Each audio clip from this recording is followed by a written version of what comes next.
ఆయనకి సుషేనుడు అని ఒక వానరము ఛత్రము పడతారు.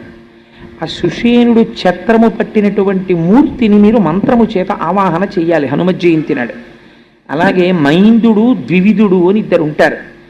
ఆ మైంద ద్వివిధులిద్దరూ కూడా ఆయనకి రెండు పక్కల నిలబడి చామరం వేస్తూ ఉంటారు.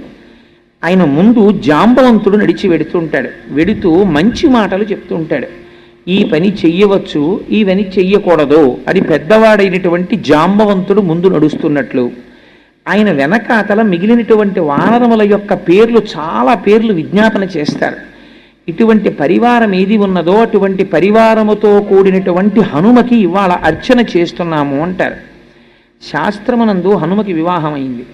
ఆయన్ని సువర్చలా సమేత హనుమ అని పిలుస్తారు.